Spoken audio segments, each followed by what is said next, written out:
రిజర్వేషన్లు 50% కంటే ఎక్కువ ఇస్తాం. ప్రతిపక్ష నేత రాహుల్ గాంధీ క్లారిటీ. తన మాటల్ని బీజేపీ వక్రీకరించిందని ఫైర్. ఇండియాలోని 90% మంది బీసీలు, ఆదివాసీలు, దళితులకు అభివృద్ధిలో ప్రాతినిధ్యం దక్కట్లేదు. దేశంలోని 200 వ్యాపారుల్లో ఆధిపత్యం చెలాయిస్తున్నది 10% మందే. అత్యున్నత వ్యాపారాల్లో 200 వ్యాపారాల్లో ఆధిపత్యం చెలాయిస్తున్నది 10% మందే. అత్యున్నత న్యాయస్థానంలో సైతం పేదల భాగస్వామ్యం లేదు. ఎస్, అత్యున్నత సుప్రీంకోర్టులో ఈ పేదల భాగస్వామ్యం ఎంతుంది? మీరు క్యాస్ట్ వైజ్ కనిపించేది కాడ. మీడియాలో కూడా ఓబీసీలు, దళితుల భాగస్వామ్యం సున్నా. వారందరికీ అన్ని రంగాల్లో సమాన అవకాశాలు లభించే పరిస్థితులు ఏర్పడిన తర్వాతే రిజర్వేషన్ల రద్దు గురించి కాంగ్రెస్ పార్టీ ఆలోచిస్తుంది. ప్రజలు సామాజికంగా, ఆర్థికంగా ఏ స్థాయిలో ఉన్నారో అర్థం చేసుకోవడానికి దేశవ్యాప్తంగా కులగణన చేపట్టేందుకు సిద్ధంగా ఉన్నాం.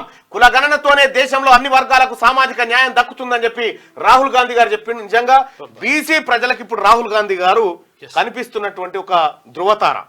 ఎందుకు చెప్తా ఉన్నంటే, ప్రజలారా, ఈ మాటనే స్వాతంత్రం వచ్చిన 70 ఏళ్ల తర్వాత ఒక అత్యున్నత రాజకీయ పార్టీ నోటి నుంచి వస్తున్నటువంటి మాట. ఎవరు మాట్లాడలే. ఈ బీసీల రిజర్వేషన్ పెంచుతామని చెప్పిండు. బీసీల రిజర్వేషన్ 50% కట్ ఆఫ్. రాజ్యాంగంలో 50% ఉండాలని ఏడలేదు. కానీ సుప్రీంకోర్టులో మన బీసీలు ఎవరు ఉండరు కదా.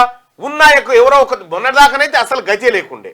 ఉన్నా కూడా బీసీలకు రిజర్వేషన్ అనగానే సుప్రీంకోర్టు ఎంటర్ లే చేయొద్దు, అది ఆపాలి. ఇట్లా బీసీలకు 27% రిజర్వేషన్ ఇచ్చినప్పుడు 90లో రిజర్వేషన్ ఇస్తామని చెప్తే 92 దాకా సుప్రీంకోర్టే ఆపింది. ఇక నేషనల్ ఇన్స్టిట్యూషన్స్ లో ఓబీసీలకు రిజర్వేషన్ అమలు చేస్తామంటే దాన్ని 2 ఏళ్ళు ఆపింది. ఈడబ్ల్యూఎస్ కి సంబంధించి రిజర్వేషన్ 10% అంటే దాన్ని ఇంప్లిమెంట్ చేసుకోరు, మేము ఆపం. ఏం జరుగుతా ఉంది ప్రజలారా? ఏం వివక్ష ఇది బీసీల పైన? ఇది బీసీల కడుపు రగులుతా ఉంది. బీసీల పైన ఒక్క వ్యవస్థ కాదు, అన్ని వ్యవస్థలు పగబట్టినాయి. ఇలా బీసీల పైన అన్ని వ్యవస్థలు పగబట్టినాయి. ఈ వ్యవస్థలు తనను తాను శుద్ధి చేసుకుంటే మంచిది, లేకపోతే ప్రజా తిరుగుబాటు ఎదురై అప్పుడు మీరు ఆ తిరుగుబాటులో అన్ని వ్యవస్థలని ప్రశ్నించే పరిస్థితి ఏర్పడుతుంది. తస్మాత్ జాగ్రత్త. ఇలా నేను ఎమ్మెల్సీగా ఉండొచ్చు, ఇలా ఈ సమాజం నన్ను కూడా గల్లా బట్టి అడిగేటువంటి రోజు వస్తుంది.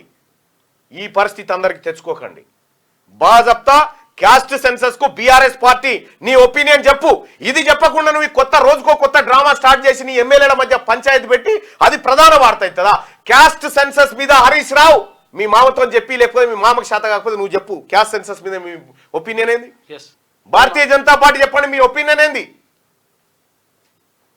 అది మాట్లాడరు, కొట్టుకుంటారు. పాడి కౌశిక్ రెడ్డి వీళ్ళిద్దరు కొట్టుకుంటే మాకేమైనా బీసీలకు ఏమైనా వచ్చేదిందా? కడుపులకు వస్తుందా? మాకేమన్నా కొట్టుకోరి తలలు వలగొట్టుకోరు. ఎవడొద్దంటుడు మిమ్మల్ని? ఎవడొద్దంటుడు?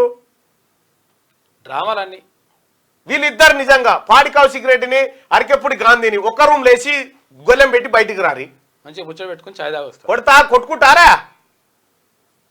నిజంగా చెప్పురు ప్రజలారా. పాడి కౌశిక్ రెడ్డిని, అరికెప్పుడు గాంధీని ఒకే రూమ్ లో వేస్తే కొట్టుకుంటారా? పోలు పెడదాం.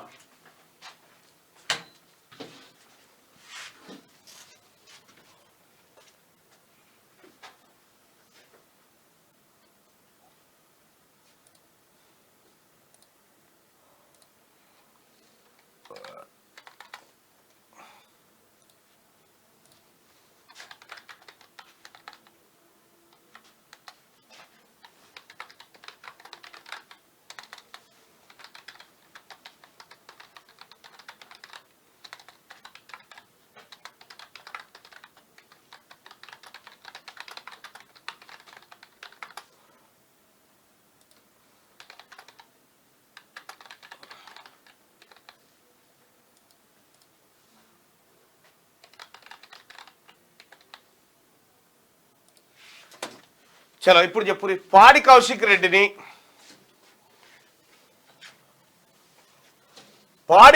రెడ్డిని అరికెప్పుడు గాంధీని ఒకే రూమ్ లో వేస్తే ఏం చేస్తారు? ముచ్చట పెట్టుకుంటారు అనుకుంటే వాళ్ళు ఇక్కడ, కొట్టుకుంటారు అనుకుంటే వాళ్ళు ఇక్కడ. మీ ఒపీనియన్ పోల్ చేయండి. కొట్టుకుంటారంటే కింద, ముచ్చట పెట్టుకుంటారంటే మీద.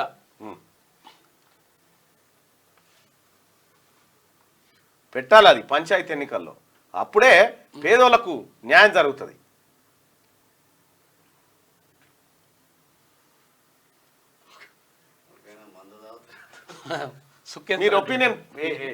మీ ఒపీనియన్ పోల్ చేయండి సోదరులారా దయచేసి.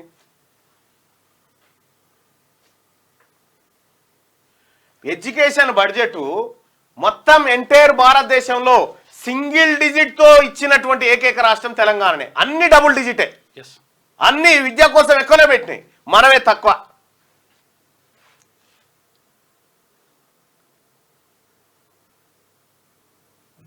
కాదు ఈ ఓపెన్ రిజర్వేషన్ లో ఓపెన్ అంటాం కదా 50%. ఆ 50% ఓపెన్ ఎవరిది?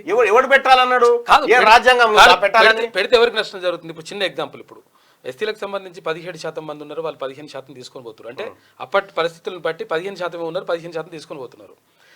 ఎస్టీలకు సంబంధించి వాళ్ళు అప్పట్లో 6% 7% ఉంటే వాళ్ళ పర్సెంటేజ్ తీసుకొని పోతున్నారు. తర్వాత ఎవరైనా సరే ఇప్పుడు ఇది 7% 8% ఉన్న 7% ఉన్న ఎవరు ఏది ఓబీసీ అంటే వీళ్ళు ఈడబ్ల్యూఎస్ వాళ్ళు 10% తీసుకొని పోతున్నారు. ఇక నష్టపోయేది 60% ఉన్నటువంటి బీసీలకు మరి రిజర్వేషన్ ఏది? ఎంత జనాభా ఉంటుందో అంత ఉండాలి. అట్లా వాడి కౌశిక్ రెడ్డిని అరికెప్పుడు గాంధీని ఒకే రూమ్ లో వేస్తే ఇప్పుడు ఏం చేస్తారంటే ముచ్చట పెట్టుకుంటారని నేను అనుకుంటున్నా. 191% మంది ముచ్చట పెట్టుకుంటారని చెప్తా ఉన్నారు. ఇక మనం వాళ్ళ తరపున అంగీలు దింపుకునేందుకు, కొట్టుకునేందుకు, దుంకుకునేందుకు.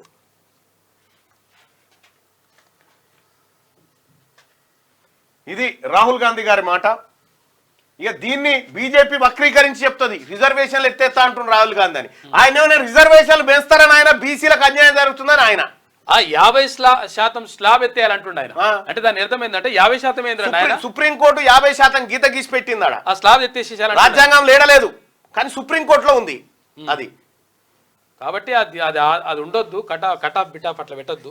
మరి ఎందుకో బీసీల అంశం రాగానే కోర్టులకు చాలా ఇబ్బంది జరుగుతా ఉంది. ఇది చాలా మంది అంటున్న మాట. క్యూ న్యూస్ ఛానల్లో పనిచేయటకు అనుభవం గల సీనియర్ డిజిటల్ మార్కెటింగ్ వారు కావాలను సంప్రదించవలసిన నెంబర్ 8688926084. qnewsads@gmail.com ను సంప్రదించండి. లైక్ చేయండి,